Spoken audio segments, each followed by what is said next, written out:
madness. Hey guys, welcome to our new video on Toshihiko Horiyama.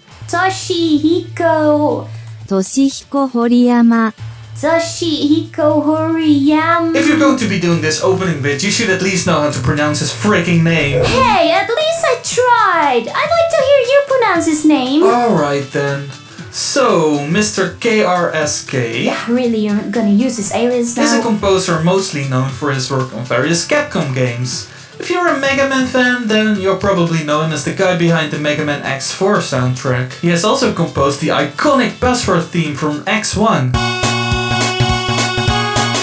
As well as much of the music for Mega Man 7 and Mega Man Battle Network 4. While he's composed a lot of music throughout his career, I'll primarily focus on his Mega Man titles. I couldn't find a lot of information on the guy other than that he composed some kick-ass music for various Capcom games. He seems to really like that Cork Triton. A little bit too much. The Triton kicks ass, Polygon. Don't make fun of him for that. Okay, but I still don't understand what makes this guy's music so special. Well, to me his music just sounds incredibly distinct. When I hear a Horiyama track, I just know it's him. I can't exactly pinpoint why that's the case, but that's why we're going to be doing this video. Okay, that makes sense. Before diving into the analysis, let's listen to some of his work. Polygon, take it away! Alrighty!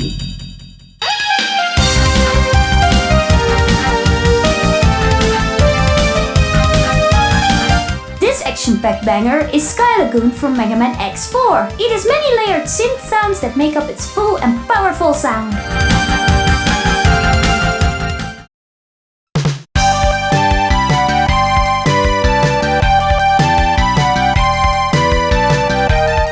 Actually never played this one, but going by how high the melodies are played, I'm gonna guess that this one is from some kind of sky stage.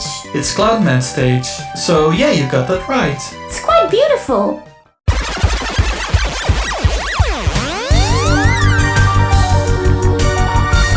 This one's another beauty. It gives off that cyberspace vibe perfectly. Man, I love all those spacey arpeggios.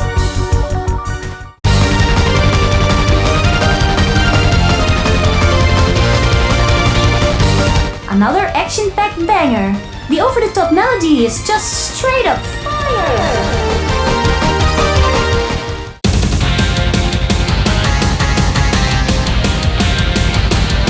I guess this must be part 2? Well, it's actually from a different game. Huh, really?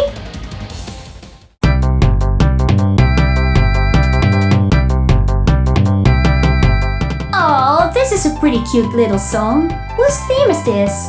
It's Burner Man's theme.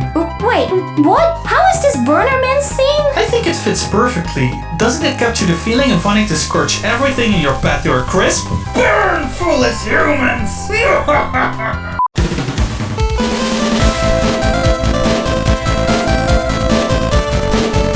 Another banger, but why Battle Network 4 though? Were they like, oh, you did X4, so now you get to do Battle Network 4?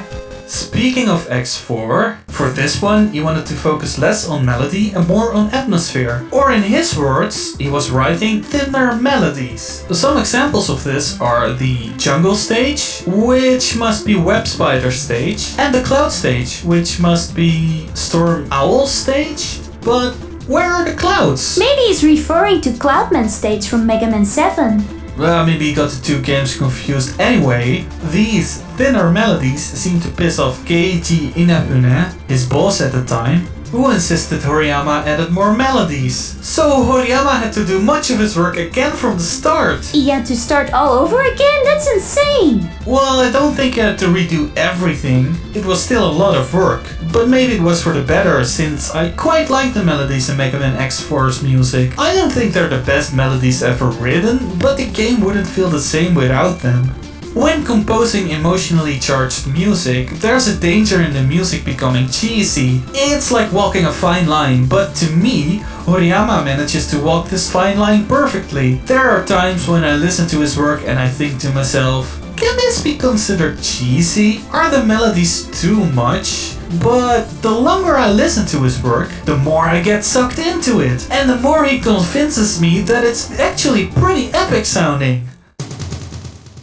I'll admit it, deciding on a set of hard rules that define the style of a composer is hard, maybe even impossible. Why? Well, composers are human beings. They grow and change, and they pick up new skills and refine their style over time. What I'm presenting here are just my general observations of Horiyama's style. If you disagree with me, please let me know in the comments. I'm always open to hearing other people's opinions. I think it would be interesting. Yes, we're always open to hearing your wrong opinions. Don't listen to her, please. I'm just kidding. Polygon and I have done some research, and we've examined that Horiyama's melodies are often built in a very logical way, where a short motive gets introduced first and built upon over the span of the melody. Here's an example of a typical Horiyama melody.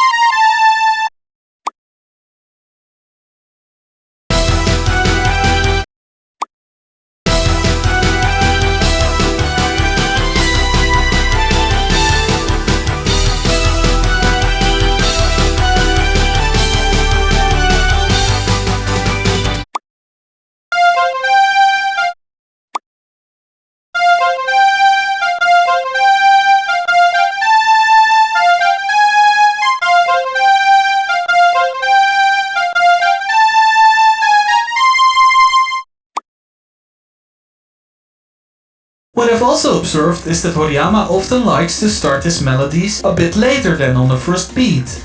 Delaying the start of a melody is something other Mega Man composers do as well. See my Mega Man 8 video for a full analysis. But where Mega Man 8's phrases span over 4 to 8 measures,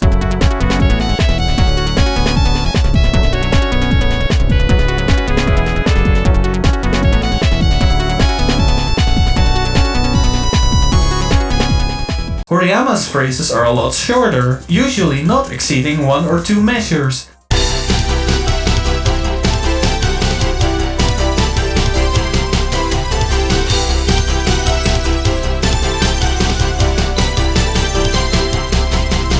This makes it sound more straight to the point and less drawn out.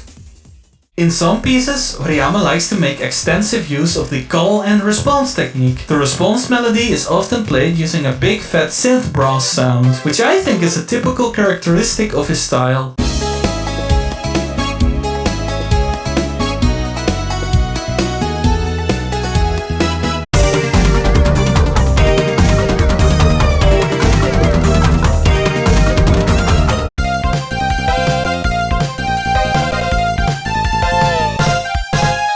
Something else I've observed is that Horiyama's melodies don't often feature big jumps between notes. The melodies move upwards and downwards the scale using either 1 or 2 step intervals. This makes the melodies a bit more predictable and therefore easier to follow. So no jumps like in Mega Man 8's melodies? Well, of course there are some jumps here and there, but generally speaking there aren't many of them. The melodies flow from one note to the next.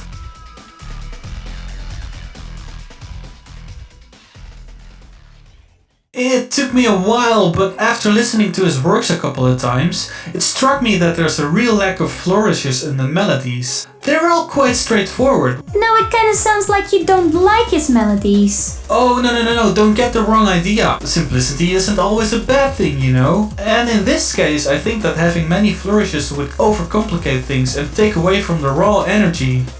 Okay then. It all depends on the context. Here's what it would have sounded like if there were a lot of flourishes and how it takes away from the energy.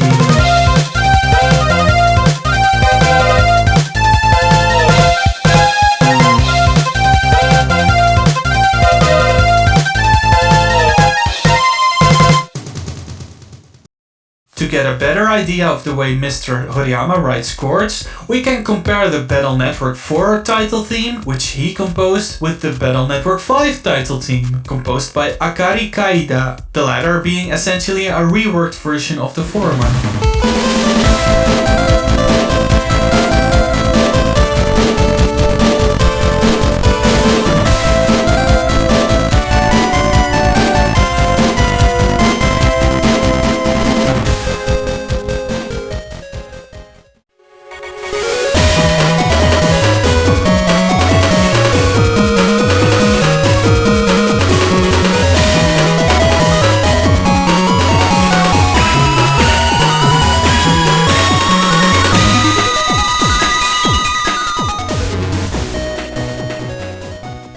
Wow, the reworked version is like miles better. It hits me so much more. Yeah, and I can see why. Battle Network 5's theme feels like it's building towards something. It starts off at the 4th chord and gradually builds towards the 6th chord, whereas the Battle Network 4 theme already starts at the 6th chord, so you don't really get that payoff. Also, the 4-5-6 progression that Battle Network 5 uses is something we're all a lot more familiar with.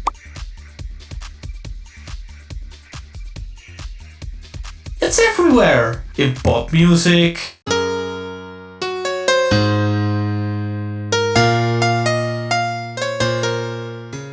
in video game music,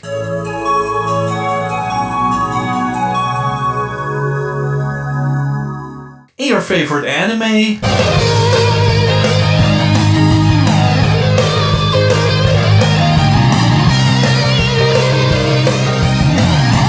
but to be honest, you've got to appreciate the originality of Horiyama's composition. It's like he's trying to explore his options a bit more. There's a particular chord that Horiyama seems to like to use a lot. It adds a lot of suspension. Here, I'll show you.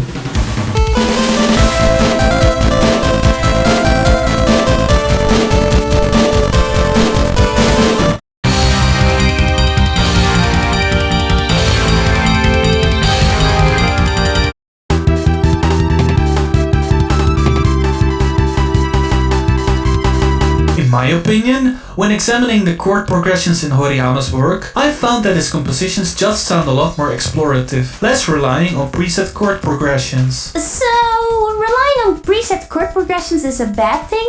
No, not at all. That's not what I'm saying. Many musical genres are built on predefined chord progressions.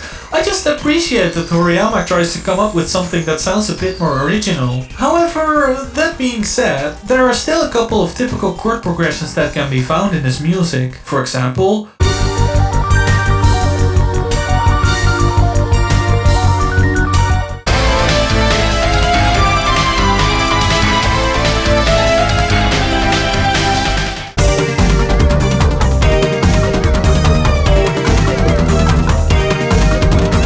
It sounds a little bit like music from a spy movie. exactly.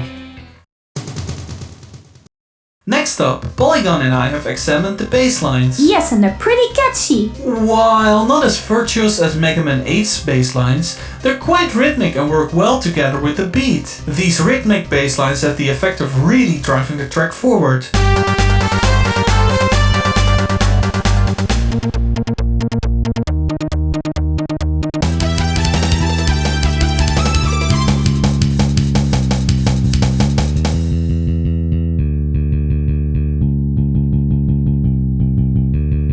While they sometimes jump up an octave, they will mostly stay on the root of the chord. We've also heard that he likes his typical 8th note rock and roll bass line a lot.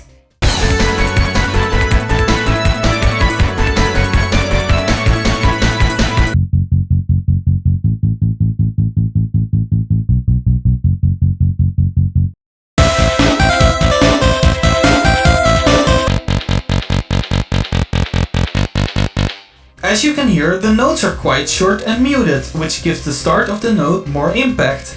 Here's what the bass line would have sounded like if the notes weren't being muted.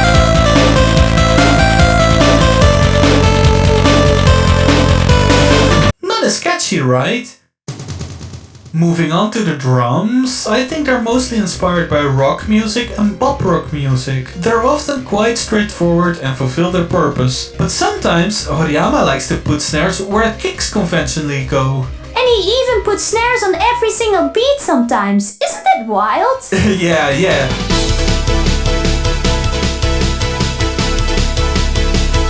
And those toms, they like to go crazy too sometimes. I mean, listen to this. It sounds like you're going to war or something.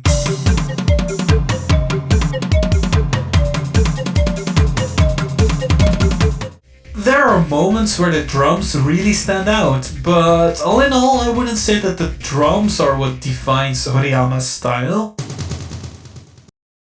I feel like it's too hard to point out what someone's arrangement style is, as it often depends on the context. However, what I did notice is that Horiyama uses a bit more repetition than his peers. For example, Mega Man X4's Sky Lagoon intro stage theme makes use of only 4 chords for the entire track. Oh, only 4? Aren't there any key changes or anything? Yup, no changes, only lots of different melodies.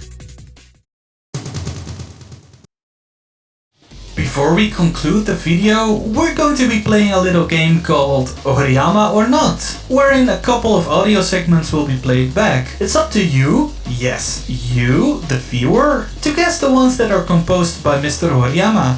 Write down your answers and share them in the comment section below. I encourage you to think about it and then formulate why you think the track is composed by Horiyama or not. Feel free to pause or rewind the video. Question 1.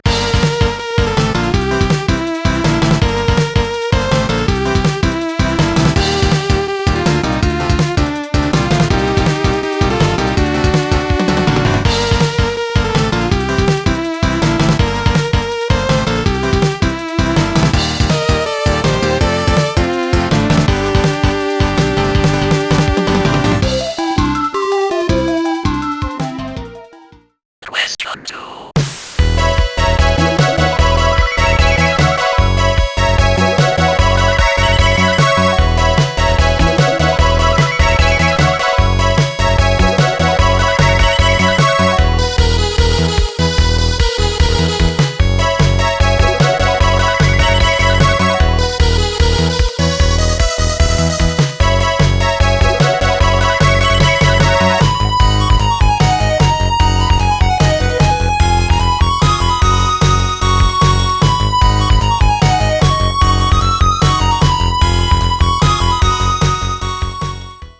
Question 3.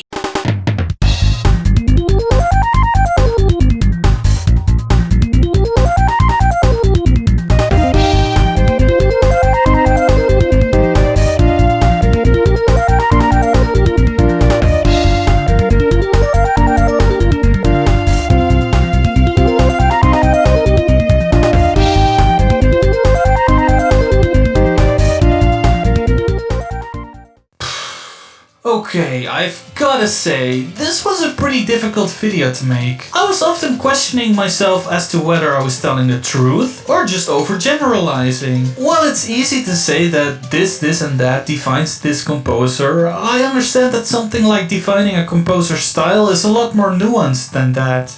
And I feel like I've only just scratched the surface of this subject. There's only so much a single video can explore. But if you have some interesting findings of your own, please don't hesitate to share them in the comments or as a video response. Video responses haven't been a thing since like 2010. Wait, really? God, I'm getting old. Anyway, what I wanted to say was that nobody composes music quite like Toshihiko Horiyama. While his melodies may not evoke the same emotional response in me as, say, the works of Takashi Tateishi, I can definitely say that without his incredibly unique style, the music of Mega Man simply wouldn't be the same. I recommend you guys to check out Mr. Toshihiko Horiyama's work for yourself by getting the Mega Man X4 sound collection on Steam. It's a kick-ass soundtrack that's worth a listen. And I want to thank you guys for watching. Don't forget to subscribe to our channel. And leave your thoughts in the comment box below. See you in the next one. Thank you and bye bye again.